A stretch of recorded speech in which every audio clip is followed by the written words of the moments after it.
Mesdames et messieurs les élus, cette direction de la préfecture constitue, avec le corps préfectoral, votre interlocuteur naturel pour toutes les questions touchant au fonctionnement de vos communes. Cette direction d'un peu plus de 40 agents se déploie sur plusieurs axes. Elle exerce d'abord des missions régaliennes dans le domaine du contrôle de légalité des actes pris par vos communes dans des domaines variés, aussi bien réglementaires, budgétaires que d'urbanisme. Elle assure également le suivi et la promotion de l'intercommunalité qui a pris une place prépondérante, notamment dans le cadre du schéma départemental de coopération intercommunale.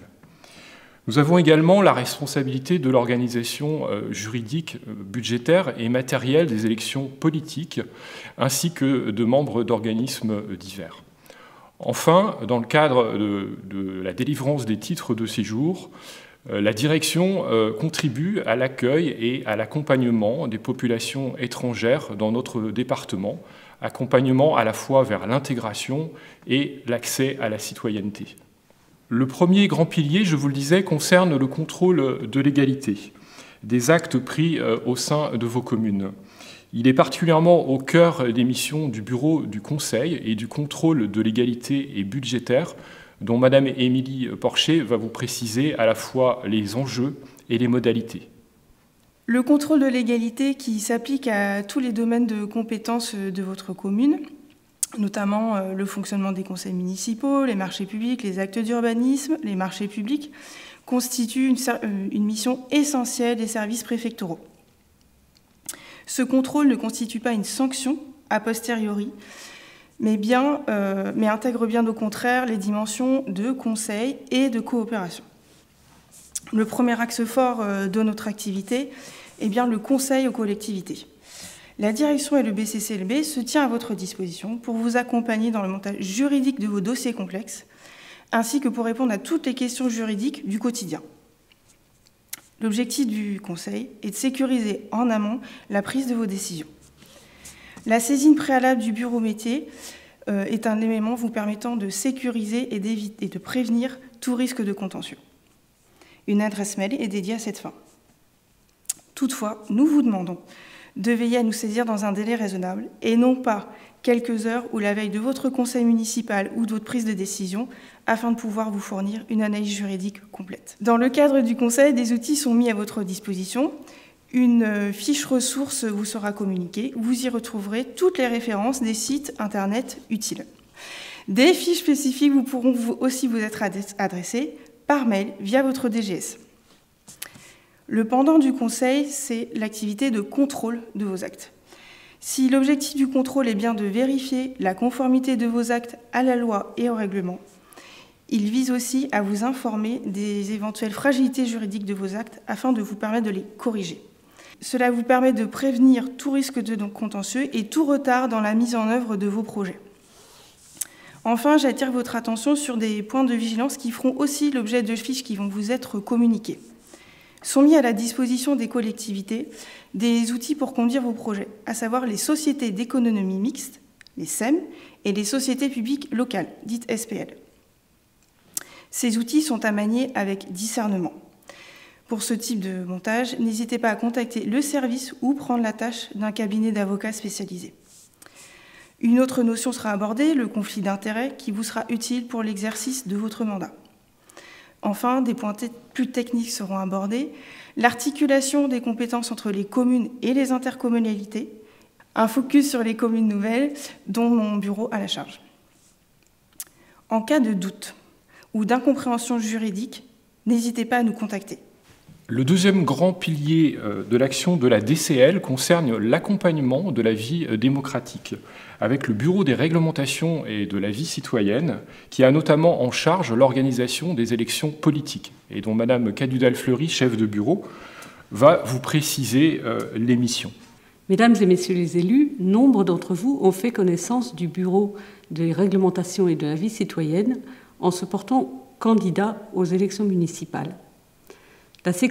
Les agents de la section élections vous ont accompagné depuis plusieurs mois avant cette échéance.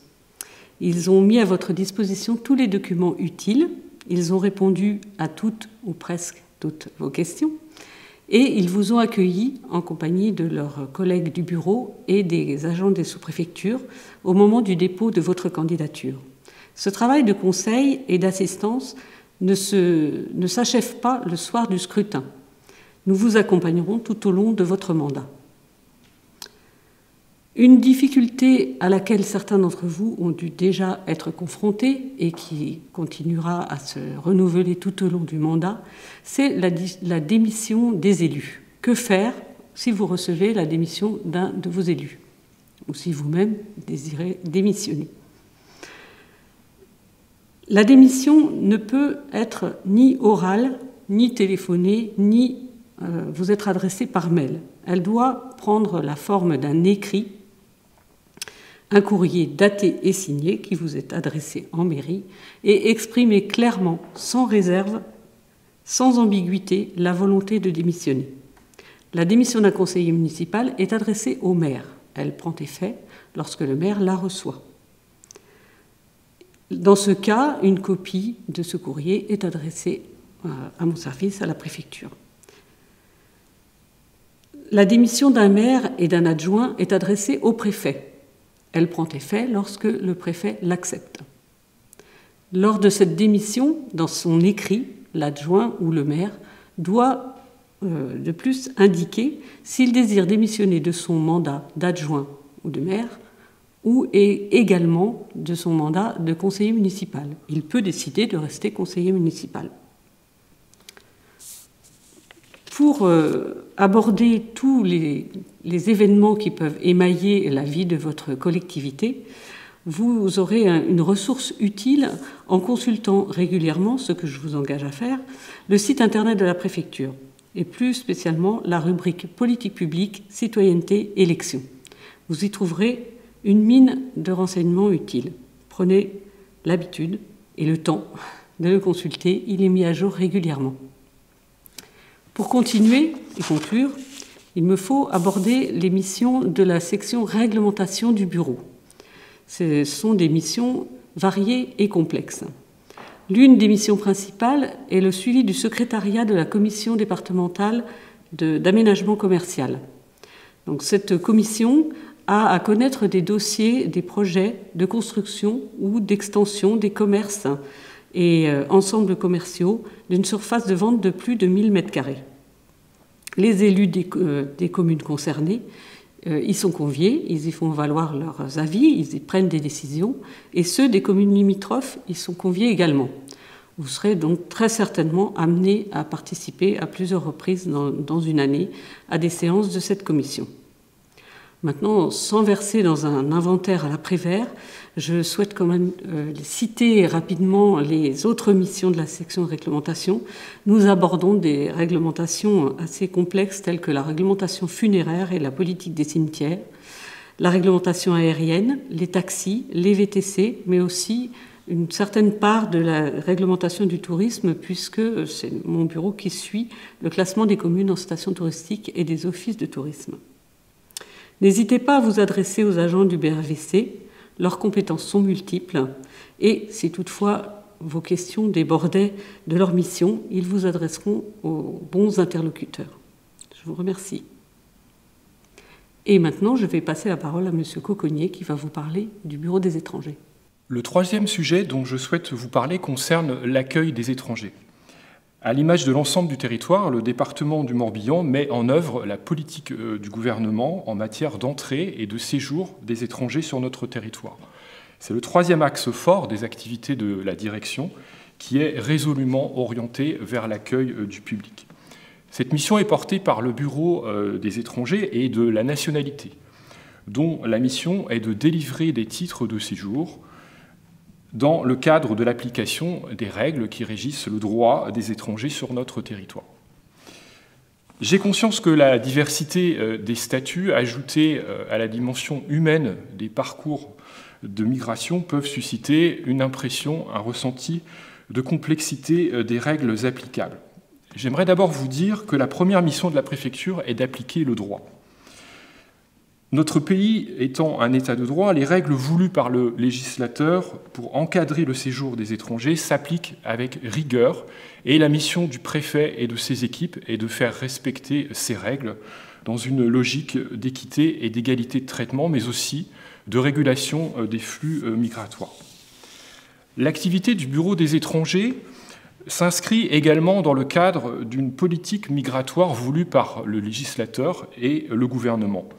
Cette politique migratoire exprime des choix forts et s'appuie sur 2 axes stratégiques et complémentaires. Le premier axe, c'est d'améliorer l'accueil et sécuriser le parcours d'immigration des étrangers en situation régulière. Le deuxième axe, c'est de renforcer la lutte contre l'immigration irrégulière. C'est à ce titre que le Bureau des étrangers conduit, sous le contrôle des juridictions administratives et judiciaires, les procédures d'éloignement des étrangers qui entrent ou se maintiennent de manière irrégulière sur le territoire. C'est l'ambition forte que porte le Bureau des étrangers à travers son organisation et les réformes récentes qu'il a conduites pour améliorer l'accueil des étrangers en situation légale sur notre territoire. En tant qu'élu, vous pouvez vous questionner ou être questionné sur la situation administrative de tel ou tel étranger en résidence dans vos communes. C'est pourquoi une boîte de dialogue est mise à votre disposition pour toute question relative à la situation administrative de vos administrés. Nous attacherons à vous apporter toujours les précisions et éclaircissements demandés, la limite de notre action étant toujours que la délivrance d'un titre de séjour nécessite que les conditions nécessaires pour les obtenir soient remplies. Pour achever cette rapide présentation, le Bureau des étrangers sera conduit à vous solliciter à 2 occasions. La première pour connaître votre avis sur la délivrance d'une première carte de résident de 10 ans qui a vocation à être délivrée aux étrangers admis durablement sur le territoire. La seconde pour vous proposer d'assister et d'accompagner vos administrés qui accèdent à la nationalité française, qui constitue l'étape ultime d'un parcours d'intégration réussi. Vous serez donc invité à participer aux cérémonies de naturalisation organisées 2 fois par an en préfecture ou en sous-préfecture. Je vous dis donc à bientôt.